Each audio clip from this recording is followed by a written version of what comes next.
Selamat pagi anak-anak. Pagi hari ini kita akan melanjutkan pelajaran bahasa Indonesia ya, tetapi kita tidak dengan Zoom, kita akan dengan YouTube ya. Kita akan membahas kaidah kebahasaan teks eksplanasi ya. Sekali lagi, kaidah kebahasaan teks eksplanasi. Dalam teks eksplanasi biasanya kita menggunakan konjungsi kausalitas. Kausalitas itu sebab akibat. Jadi sekali lagi, menggunakan konjungsi kausalitas, antara lain sebab, karena, oleh sebab itu, oleh karena itu, sehingga, dan sebagainya. Itu kata-kata yang digunakan dalam teks eksplanasi dengan menggunakan konjungsi kausalitas ya. Jadi bisa menggunakan sebab, karena, oleh sebab itu, oleh karena itu, sehingga, dan sebagainya. Nah, dalam contoh ini Bapak menggunakan kata oleh sebab itu ya.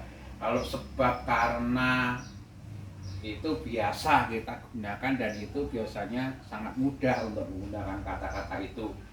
Sehingga Bapak mencoba dengan kata oleh sebab itu ya. Contohnya coba kalian lihat di YouTube-nya ya. Musim hujan telah tiba. Biasanya ketika hujan deras dalam waktu yang cukup lama menimbulkan banjir di mana-mana ya. Oleh sebab itu oleh sebab itu, kita ambil dari sini, oleh sebab itu, ketika menjelang musim hujan sebaiknya mempersiapkan diri dengan memperbaiki selokan agar dapat mencegah atau setidaknya mengurangi bencana banjir. Ya, jadi dalam kalimat ini yang Bapak buat di sini menggunakan kata oleh sebab itu.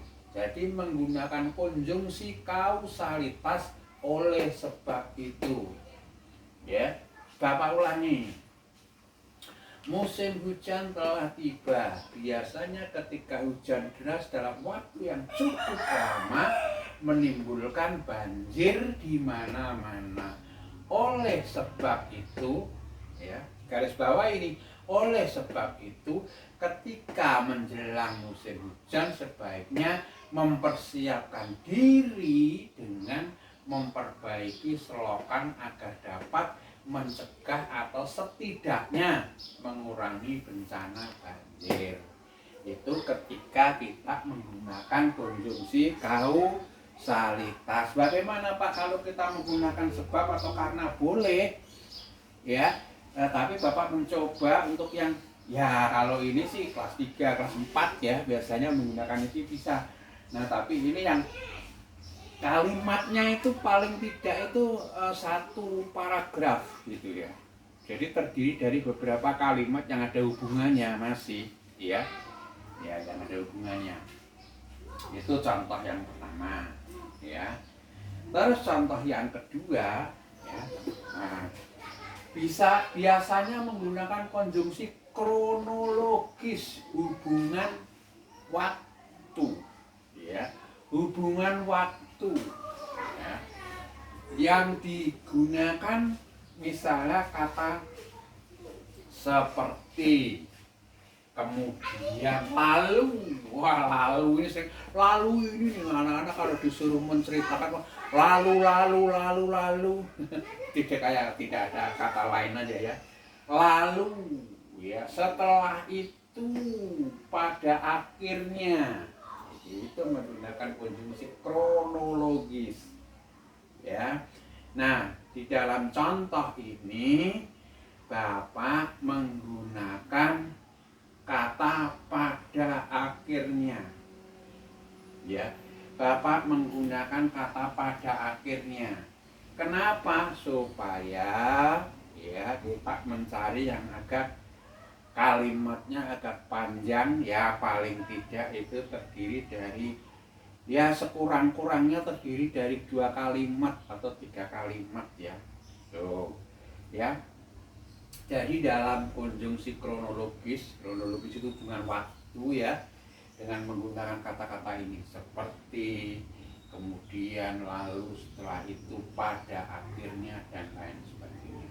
Contohnya, coba kita lihat. Nah, contohnya, ketika mempunyai cita-cita, ya, ketika mempunyai cita-cita hendaklah kita perjuangkan dengan sekuat tenaga, ya, sehingga pada akhirnya, ya, garis bawahi, sehingga pada akhirnya cita-cita itu dapat tercapai dengan baik.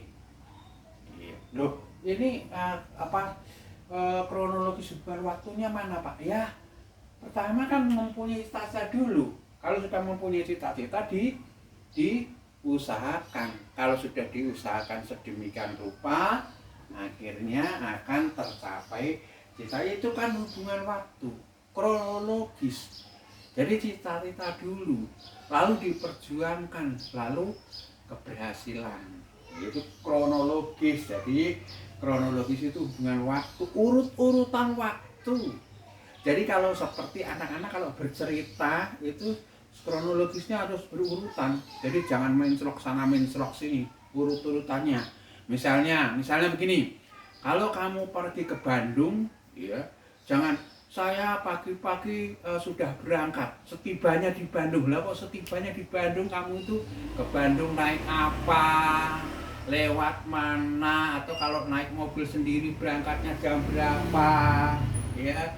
Kalau ke Bandung itu kalau kamu menumpang mobil sendiri, kamu lewatnya mana? Jalan Puncak apa jalan apa itu tol yang di itu ya. Jadi secara kronologis hubungan waktunya itu berurutan ya.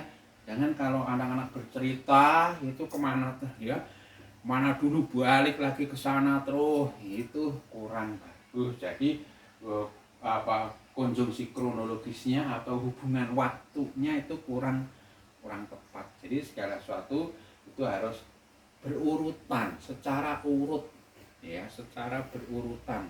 Dalam bercerita juga demikian ya, dalam bercerita juga demikian. Seperti kalau anak-anak tadi pergi ke Bandung, saya pergi ke Bandung ya, berangkat mulainya tanggal aja pukul berapa ya, mau misalnya naik kereta api kamu mesti kemana dulu ya, di sana apa yang kamu lakukan, bagaimana di dalam perjalanan ya, jam berapa kira-kira sampai di Bandung, apa yang dilakukan setelah di Bandung, dan lain sebagainya. Itu kalau naik kereta api. Kalau naik mobil sendiri sih bisa. Kalau naik pesawat ya, misalnya kamu naik pesawat kemana dulu, ke bandara mana, misalnya ke Halim apa ke mana itu, Suta dan lain sebagainya. Di sana apa yang kamu lakukan terlebih dahulu, enggak tiba-tiba terus kamu naik, mesti ya ada urut-urutan waktunya. Itu namanya kronologis. Jadi sekali lagi dalam kronologis itu Bapak menggunakan kata pada akhirnya yang digaris bawahi ini ya. Pada akhirnya Bapak ulangi kalimatnya ya. Bapak ulangi kalimatnya ya. Bapak ulangi kalimatnya. Ketika mempunyai cita-cita hendaklah kita perjuangkan dengan sekuat tenaga, sehingga pada akhirnya cita-cita itu dapat tercapai dengan baik. Ketika kita menggunakan konjungsi kronologis. Ini hanya contoh yang dari Bapak. Nanti kalau anak-anak diberi tugas untuk menggunakan kata-kata yang ada di situ, ya tentunya jangan sama dengan contoh. Atau anak-anak kerjasama dengan yang lain, kalimatnya persis. Ya, kerjasama boleh, tapi kalimatnya kan bisa lain. Ya, kalimatnya bisa lain. Itu jangan persis. Kalau kerjasama itu jangan persis, itu kalau persis itu kayak fotokopi aja, sehingga apa, nggak mikir, kasihan yang mikir beneran, yang lainnya ikut-ikutan ya, itu nggak, kurang bagus. Jadi kamu harus mencoba untuk mengolah, memanfaatkan pikiranmu ya, untuk supaya bisa bekerja sendiri, atau paling tidak mandiri, tidak tergantung dari orang lain. Tuh. Terus yang ketiga, sering dalam kaidah kebahasaan eksplanasi sering dijumpainya kata-kata teknis atau peristilahan dengan topik yang dibahasnya. Ya. Topik yang dibahas, istilahnya. Ya, misalnya kalau dalam istilah di dalam kelautan ya, misalnya apa, menggunakan teknologi kelautan itu apa saja. Kalau di dalam istilah-istilah dalam kehutanan apalagi yang digunakan, dari istilah-istilah teknis, kata-kata teknis atau peristilahan. Ya, kalau di dalam perdagangan misalnya apa, ya, istilah-istilah yang digunakannya. Itu semua yang namanya kata-kata teknis. Nah, Bapak di sini menggunakan kata teknis apa itu, sektor pertanian, berarti di dalam bidang pertanian ya, di dalam pertanian. Coba kalau kita lihat di sini, contohnya, dengan semakin canggihnya teknologi dewasa ini, ya, masyarakat pedesaan pun dapat memanfaatkan teknologi itu untuk mengerjakan tugasnya dalam sektor pertanian. Sektor pertanian, alat yang digunakan kalau dalam istilah sektor, di dalam sektor pertanian misalnya apa yang buat traktor, ya, terus sistem apa itu,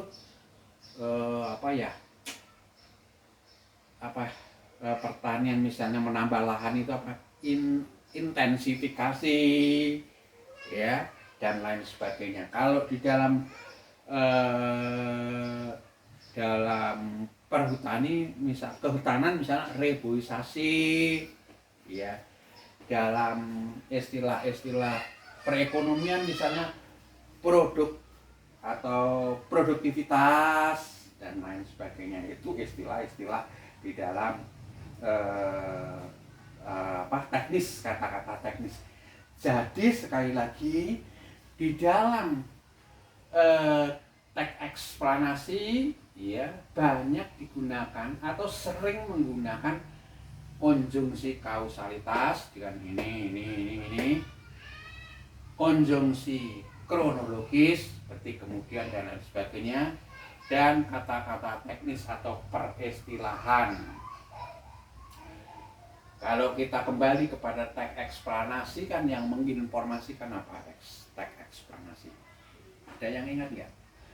Eksplanasi itu kan menginformasikan tentang fenomena alam, masalah-masalah sosial, masalah budaya, masalah ilmu, teknologi dan lain sebagainya. Nah, ini semuanya ada. Musim hujan ini masalah fenomena alam, ya, mempunyai cita-cita, masalah apa, kemasyarakatan, masalah apa, sosial, ya.